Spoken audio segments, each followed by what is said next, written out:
Hi everyone, thank you for tuning into this talk wherever or whenever you may be doing so, and thank you also to the organisers for putting together this conference in spite of all the difficulties that they've had to deal with.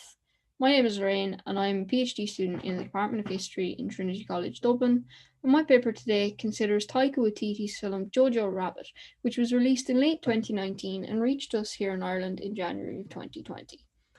This is a fascinating film, and it's one which has received an ample measure of both critical acclaim and measured criticism for its depiction of the story of Jojo Betzler, a young German boy in the Second World War in Germany who, alongside his spot the controversy imaginary friend Adolf Hitler, grapples with the discovery that his mother is hiding a Jewish girl in their home. Now, this is a very multifaceted film, and it's one that can and has been the stuff of many discussions. And really, in a talk like this, I can't get into as much depth as I would like to, given the scope both of the historiography, that is, the arguments and approaches that historians have taken to the topic of youth in the Third Reich and the Third Reich generally, and the many layers on which this film operates. Indeed, there's so many things that I would like to discuss in relation to this film that are just way beyond the bounds of it. But I think that's one of the great things about this film is that it does facilitate so many different kinds of discussions about both the past and the way that we think about it. So, in a potentially ill-fated attempt to stay within a reasonable time without getting too microscopic on the film, I'm going to focus on some particular angles that are interesting in terms of the theme of this year's conference. That theme being, in a sense, how we participate and react to the reprogramming of history in all of its facets, the ways in which we interact with, reformulate, and reconstitute narratives of the past. This is the point at which I'd normally ask the audience if they've seen the film and try and gauge what people's feelings about it are. But filling this opportunity, I'll just throw out a big spoiler warning here, and say that at least with the benefit of this new online format, you can probably stop me in my tracks. And if you're feeling so inclined, give the film a watch first. So to jump straight into the talk, there's no question but that cinema has an enduring fascination with the Nazis. As Sabine Hake has noted of this recurring depiction and intrigue in her brilliant book Screen Nazis, Cinema, History and Democracy, neither narrative analysis nor the thematic criticism fully explain the underlying dynamics of attraction and revulsion. This is why our attention must turn to the specific things, emotions and effects produced by and projected onto the fascist spectacle. Of course, I haven't got time here to delve into the dynamics of our fascination with Nazism on the screen, though Hake's argument that it's often more about politics than history is certainly pertinent in relation to Jojo Rabbit. But for now, our focus is on cinematic representations of youth in the Third Reich, and for anybody who does want to delve more into more international perspectives on this question and into more depth, I would recommend Hake's book, Screen Nazis.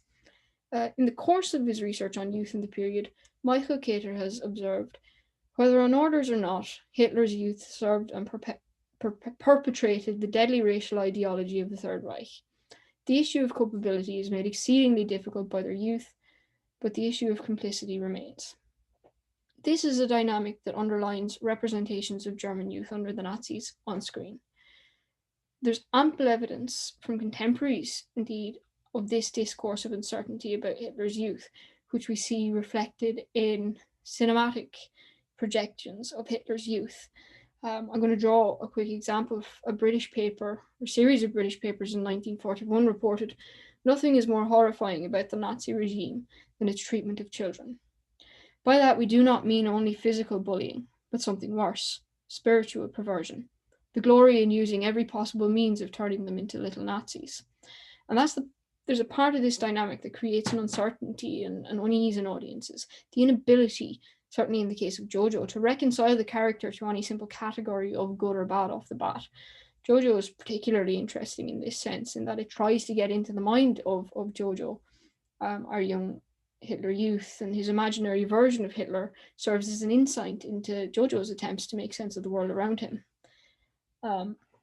There are 2 points in time and patterns in which narratives of youth in the Third Reich have been popular in films, or at least more popular than normally. The first time we see a variety of, in this case, fundamentally anti-Nazi films representing youth in the Third Reich is during the war itself when, as Hake has argued, quote, the ultimate goal of anti-Nazi films remained the forceful affirmation of American values.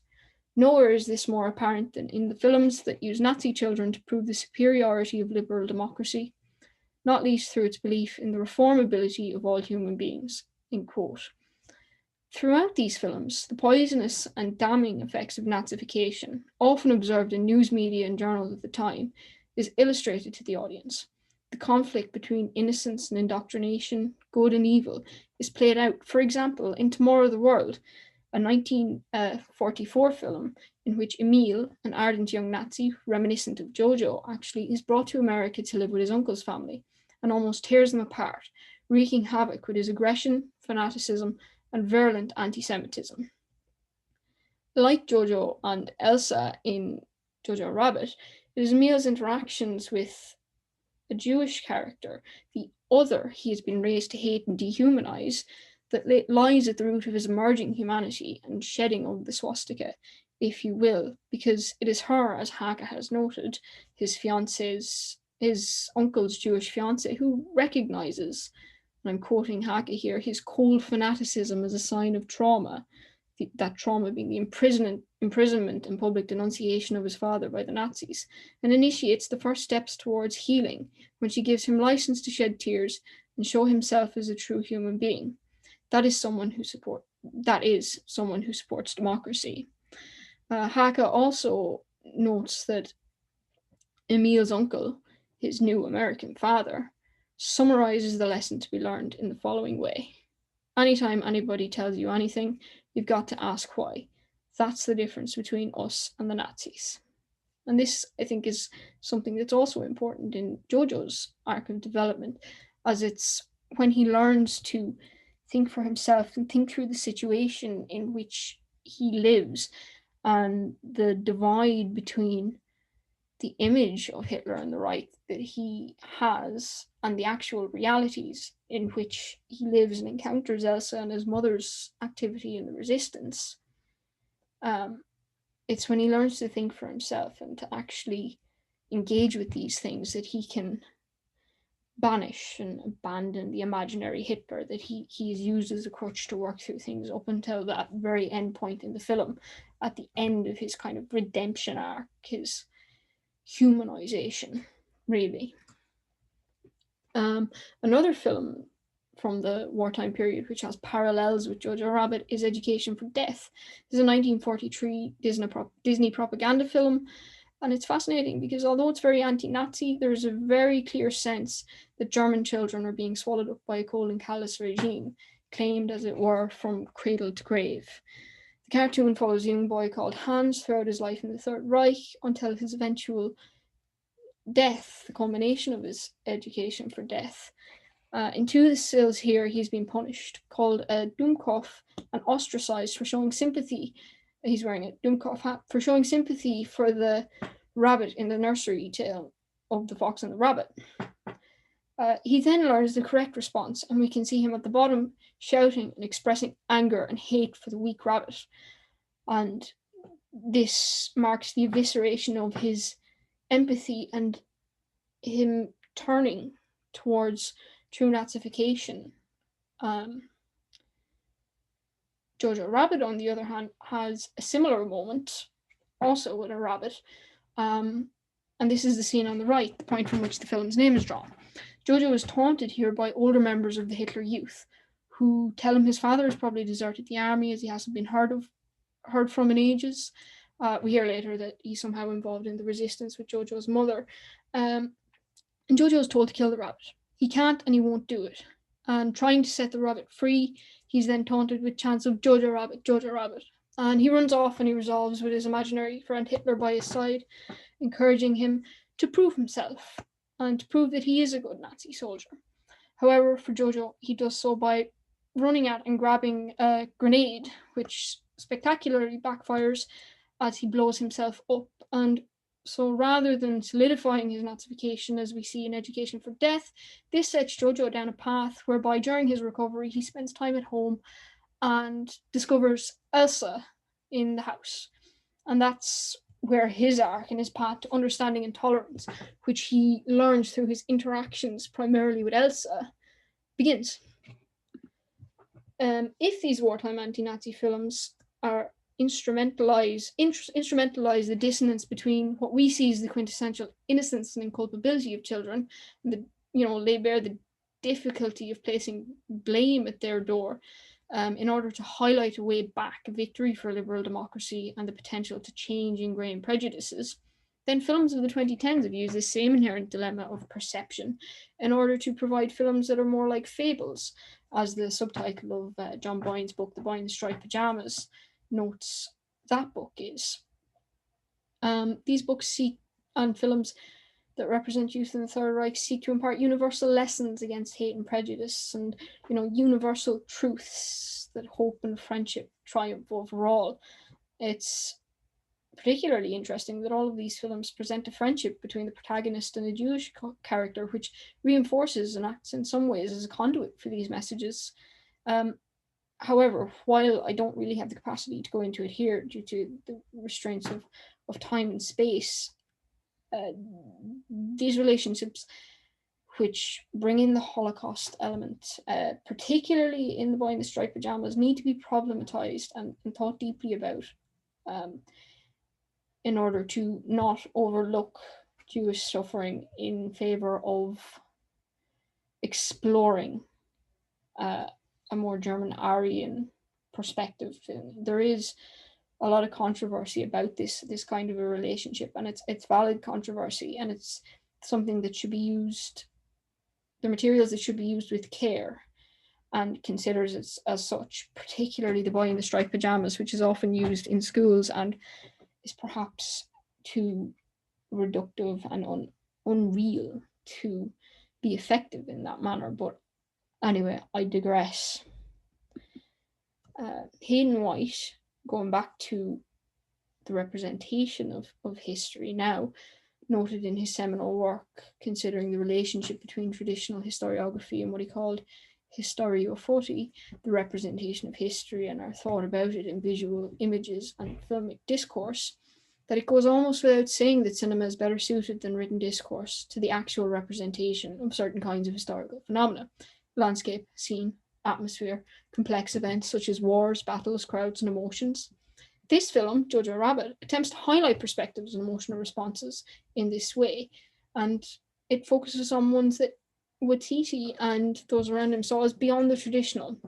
Waititi has noted that when he read Christine Lunan's book, Caging Skies, a somber tome from which this film is adapted, it interested him because it provided a perspective, that of the German child, that you don't usually see in films and which hadn't been approached with his particular style and stamp. Jojo Rabbit, of course, it does earnestly try to see the world from Jojo's perspective. And this is something that's difficult to do even in academic historiography, as Nicholas Stargard has noted when he talks about the difficulties of, quote, finding ways back to the kinds of subjectivity that children developed at the time. This is something that's very difficult to do with surviving contemporary sources, he says, because they're fragmentary and they're discontinuous. And there is the issue of possibly taking this source material and crushing it into simple and, these are Nicholas Stargard's words, overarching interpretations, and thereby losing the striking and individual things about them. And this is what makes this kind of a difficulty with traditional historiography, something that makes Waititi's imaginary Hitler character so interesting, because it's not, as many critics have misinterpreted it, a purely slapstick satire of Hitler. Rather, it's an attempt to see the world from the point of view of a child and to envision the subjective ways in which Jojo is dealing with the world that he lives in. Jojo's version of Hitler is that which can only be conjured up by a 10-year-old. As Waititi has noted, he himself ended up playing Hitler to avoid an authentic portrayal, or one that missed the point and kind of made it too serious, because this has to be, as he says himself, quote, the only way the character works is if you play it for exactly what it is, which is a 10-year-old's idea of an imaginary friend. So you can only know what a 10-year-old knows. And it basically has to be a 10-year-old in a grown-up's body. Moreover, to borrow a term used by Ian Kershaw, who has written some of the finest work on the reception and meanings of Nazism, Waititi's imaginary Hitler is Jojo's own intensely personalized Hitler myth. This is clear from the start in the way he interacts with Jojo, egging him on and speaking like a child, because he's conjured up by the imagination of a child. He's produced by in response to Jojo's own needs and experiences, and he tends to be there.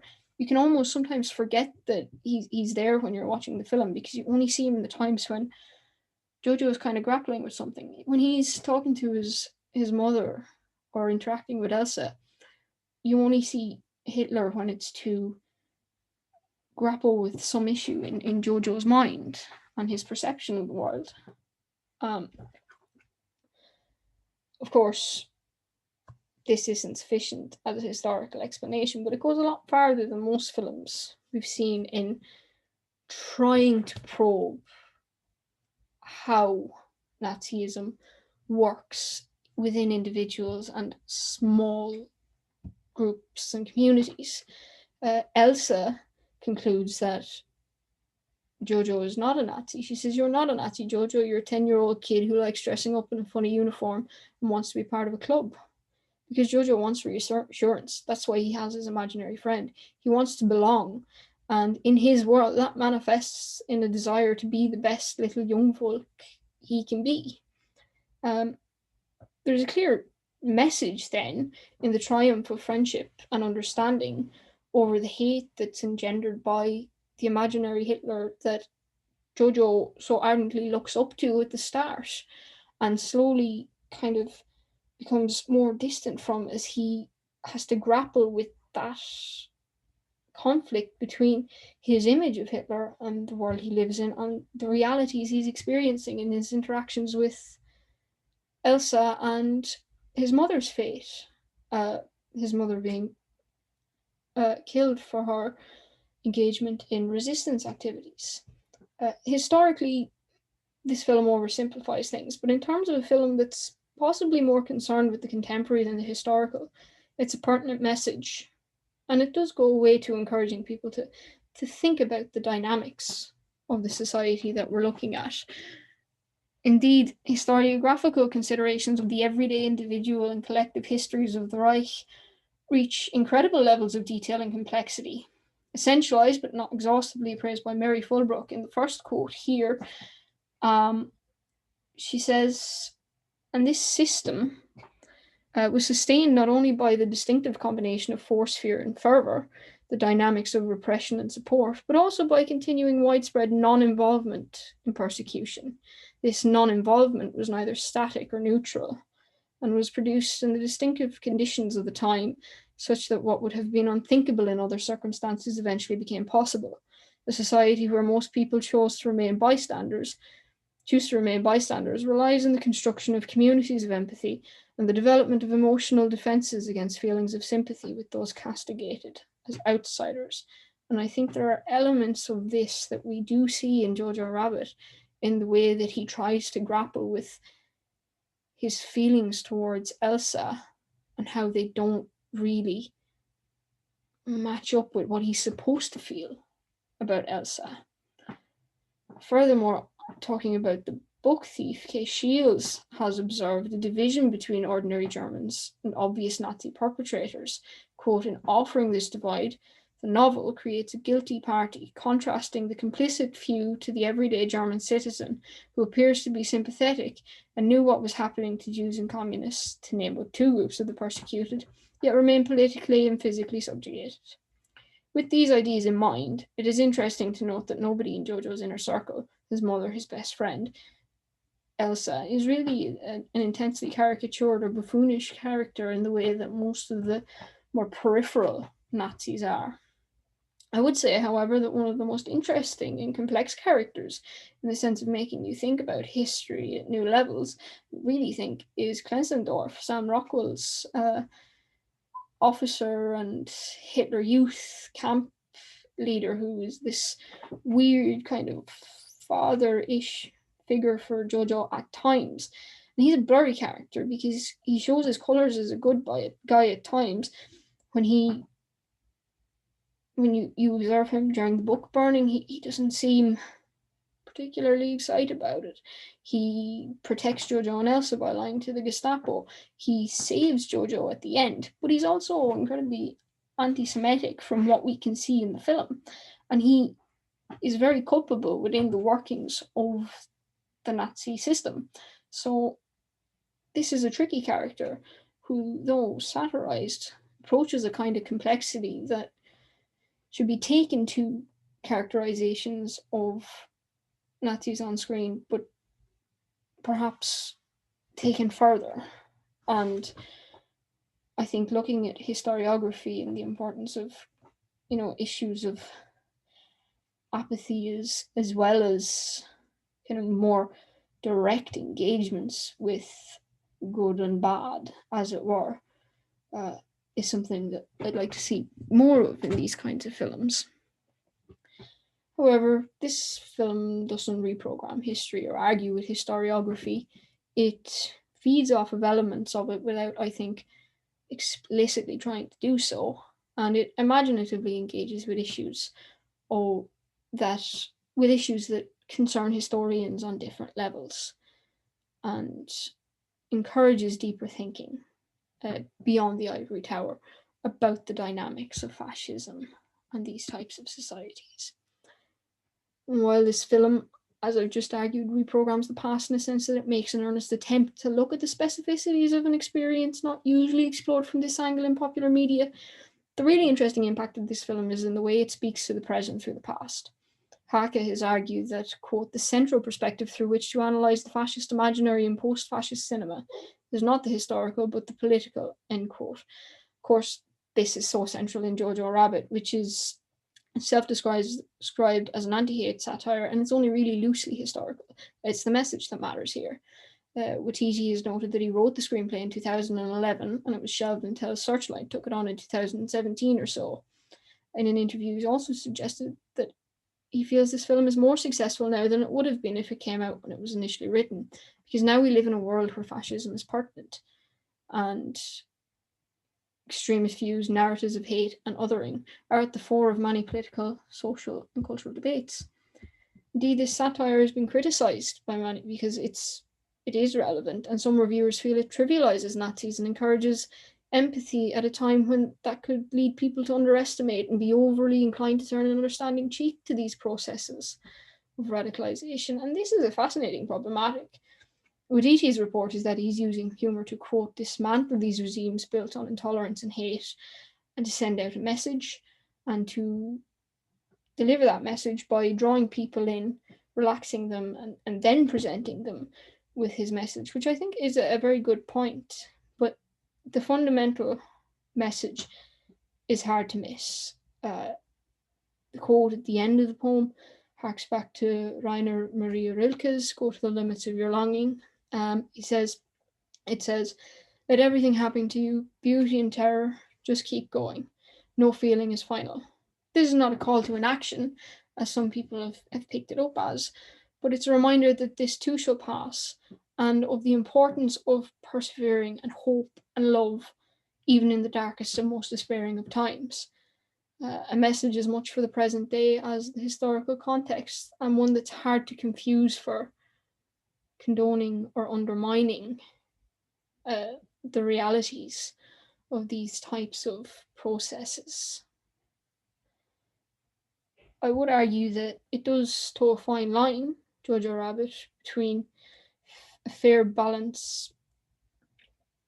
It toes a fine line and a fair balance between emotional impact, ambitious and thoughtful characterization, and satire targeted to dismantle the upper echelons and instruments of the regime, while also nodding to the variable roles of so-called everyday Germans in sustaining and undermining the regime. It's a film that, though it can be a bit too black and white, and probably doesn't engage much with actual historians, tries to show both agency and resigned apathy within the dynamics of this fascist society. And really, it's in encouraging people to think that this film is probably the best. I would argue that the discussions and polarizing debates that this film has fostered are as important as the film itself in considering the theme of reprogramming history. As Steve Rose has observed, At least when he gets the balance right, Jojo Rabbit is a test of whether Waititi's comedy of mundanity can illuminate the banality of evil, or whether it can only turn a swastika into a window. Now, this all comes down to the reception of the film, which is something that it's very hard to actually investigate beyond critical reviews or those of people who are inclined to put their opinions on films out into the world. But I think there is potential for more systematic investigation into responses to the film at different levels. And there has been some stuff in this regard. I'm thinking of a piece in which Rachel Sorotti at the USC Shoah Foundation wrote about her experience of watching the film with a former Hitler Youth member. And it's this kind of almost meta-historical conversation with the past that this film allows, that makes it so interesting and fascinating on so many levels. Beyond this, some of the key issues that have been considered by critics and reviewers are: what are the dangers of making buffoons of Nazis at a time when they're a real looming threat again? Where's the fine line between daring and tacky in dealing with serious historical issues? Is satire a suitable medium for dealing with an issue that's so looming? Could this film be used educationally? What level of understanding does it presume of an audience in order to be effective and not counterintuitive in delivering its message? Could it reinforce rather than dismantle prejudices by engendering empathy and understanding of modern extremist views? And does the film sideline the Holocaust and place too much emphasis on German suffering? Does it go too far, or does it not go far enough in dismantling or attempting to dismantle these hateful regimes? I've only been able to scratch the surface here, and they're just some questions that have kind of been to the fore in reviews and responses to this film. In spite of talking for longer than I intended to, I do feel I've only scratched the surface, but I'm of course happy to answer questions on any of the issues raised here or broader issues around it in whatever forum that's facilitated for this conference. And just to conclude, it's a loosely historical film, but it's one that does a lot of things that many historians want to do. It's relevant.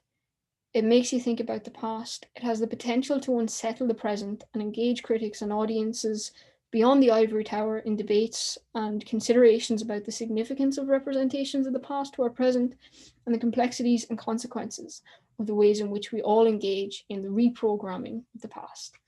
Thank you.